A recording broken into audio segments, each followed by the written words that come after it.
Hello dear friend, আসসালামু আলাইকুম। Sajjad study zone YouTube চ্যানেলে তোমাদের জানাই স্বাগতম। আমি মোহাম্মদ সাজ্জাদ হোসেন এবং আজকে আমরা নবম দশম শ্রেণীর গণিত বইয়ের বীজগাণিতিক অনুপাত ও সমানুপাত 11 অধ্যায়ের অনুশীলনী 11.1-এর 7-এর খ নং অঙ্ক নিয়ে আলোচনা করব। দেখো, সাতের খ নং অঙ্ক নিয়ে, এটা অঙ্ক এই অঙ্ক নিয়ে আমরা আজকে আলোচনা করব। তো দেখো, আমরা অঙ্কটা যেভাবে করব, দেখো অঙ্কে বলা হয়েছে যে যদি a/b = b/c হয় তবে প্রমাণ করো যে a square b square c square into 1/a³ plus 1/b³ plus 1/c³ equal to a³ plus b³ plus c³। তো আমাদের এটা প্রমাণ করতে হবে। তো দেখো, আমরা প্রথমে যেটা লিখবো, অঙ্কে একটা শর্ত দেওয়া আছে, যদি a/b = b/c হয় তো আমরা এখানে লিখবো দেওয়া আছে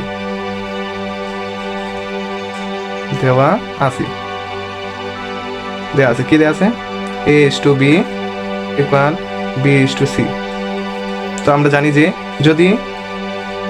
জানি যে অনুপাত মানে হচ্ছে ভাগ, তাহলে যেহেতু এখানে আছে a অনুপাত b, তাহলে হবে a ভাগ b বা a/b, আর এই পাশে একইভাবে হবে, তাহলে b/c।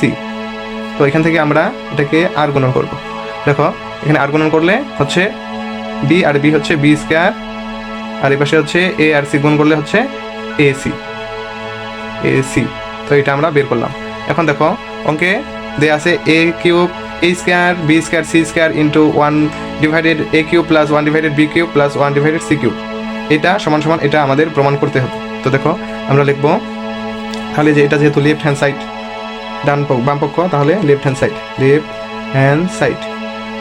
সাইডে কি দেওয়া আছে, a square b square c square into 1/a³ plus 1/b³ plus 1/c³। তো আমরা এটা থেকে এটা প্রমাণ করব। দেখো, আমরা প্রথমে যেটা করব সেটা হচ্ছে আমরা এই গুণকটাকে এই তিনটা পদের সাথে গুণ করে দেব। তো দেখো,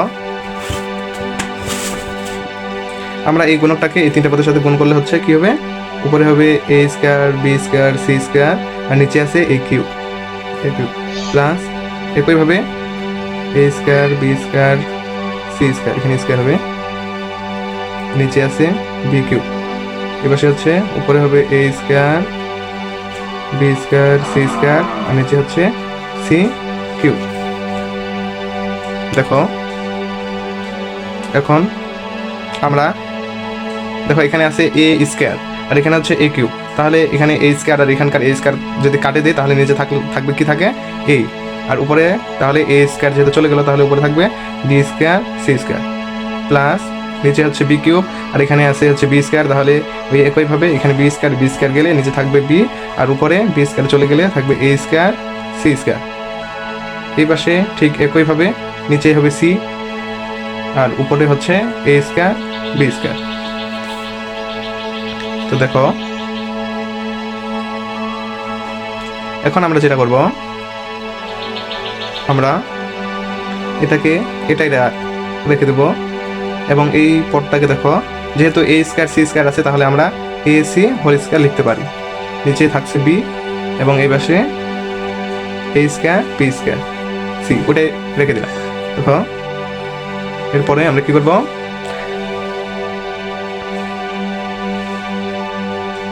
আমরা এখানে বের করছিলাম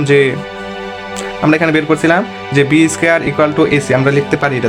তাহলে দেখো, এখানে যেহেতু b স্কয়ার আছে তাহলে b square equal to ac, তাহলে এটার পরিবর্তে আমরা এখানে লিখবো ac, আর এখানে আছে c স্কয়ার, নিচে হচ্ছে a প্লাস এখানে ac স্কয়ার আছে যেহেতু, দেখো আমরা ac এর পরিবর্তে আমরা কি লিখতে পারি, b স্কয়ার, তাহলে ac এর এখানে আমরা লিখবো b স্কয়ার, আর এখানে স্কয়ার আছে a স্কয়ার, আর নিচে থাকছে b, এবং এই পদে কি করব, এই পদে দেখো আমরা a স্কয়ার রাখলাম এখানে, এবং b স্কয়ারের পরিবর্তে আমরা ac স্কয়ার লিখব, ac স্কয়ার। না, ac স্কয়ার হবে না, এখানে দেখো এখানে হচ্ছে b স্কয়ারের পরিবর্তে হচ্ছে ac, তাহলে এখানে b স্কয়ারের পরিবর্তে ac হবে, আর নিচে থাকছে c, তাহলে হবে c। দেখো, এখন আমরা যেটা করবো সেটা হচ্ছে, দেখো এখানে আছে a আর উপরে a, তাহলে a কাটা কেটে দিলে এখানে থাকলো হচ্ছে b এখানে আমরা বি কাটলে উপরে থাকছে কয়টা বি, আর এখানে হচ্ছে 2 2 4, তাহলে 4টা বি আর 4টা বি, তাহলে আমরা একটা বি কাটে দেবো। তাহলে আমরা যদি একটা বি কাটে দিই তাহলে এখানে হচ্ছে কি থাকে, বি কিউব হবে। কিন্তু দেখো একটু চিন্তা করো, পরে হচ্ছে এখানে সি আর এখানকার সি আমরা কেটে দিলাম। আর তাহলে এখন কি থাকছে পরের রাশিটা, এখানে হচ্ছে সি স্কোয়ার আর হচ্ছে সি গুণ করলে হচ্ছে সি কিউব, আর এখানে হচ্ছে বি কিউব, এবং এখানে হচ্ছে কি এ স্কোয়ার আর হচ্ছে এ গুণ করলে হচ্ছে এ কিউব। তো দেখো এটাকে আমরা এখন যদি সাজিয়ে লিখি, দেখো এখানে আমরা তাহলে কি করবো, এ একটু সাজিয়ে লিখলে এ কিউবটাকে সামনে লিখি, এ কিউব সামনে, তারপর হচ্ছে বি কিউব এবং পরে হচ্ছে সি কিউব। দেখো আমাদের কিন্তু অঙ্কে এটাই প্রমাণ করতে বলছিল। দেখো এখানে বলছিল যে এটা সমান সমান প্রমাণ করো যে এইটা, তো আমরা দেখো এখানে প্রমাণ করে ফেলছি। তাহলে আমরা এটা কি লিখবো, সমান রাইট হ্যান্ড সাইড। তো এটাই হচ্ছে আমাদের উত্তর, আমরা এটা প্রমাণ করেছি। তো যেহেতু আমরা প্রমাণ করেছি তার জন্য এখানে লিখে দেবো প্রুফড, PROVED, প্রুফড। তো এটা অনেক সহজ একটা অঙ্ক আমরা করে ফেললাম খুব সহজভাবে, আশা করি সবাই বুঝছো। আর এই অঙ্কটা কিন্তু খুব একটি ইম্পর্টেন্ট অঙ্ক, এটা পরীক্ষায় আসার মতো অঙ্ক। তো এটা অঙ্ক আমরা খুব ভালোভাবে শিখলাম। আর তোমাদের কাছে আমার একটি অনুরোধ হচ্ছে, তোমরা অবশ্যই আমার ভিডিওতে লাইক দিবে এবং চ্যানেলটি সাবস্ক্রাইব করবে। আর কোনো জায়গায় কোনো সমস্যা মনে হলে তোমরা তোমার মতামত কমেন্টে জানাবে, আমি যথাসাধ্য চেষ্টা করব। আর এরকম আরও শিক্ষামূলক ভিডিও পেতে Sajjad study zone YouTube channel subscribe তো করবেই, আর পাশে থাকা বেল আইকনটি অন করে রাখবে। তো ঠিক আছে, ভালো থেকো, ধন্যবাদ সকলকে, আসসালামু আলাইকুম।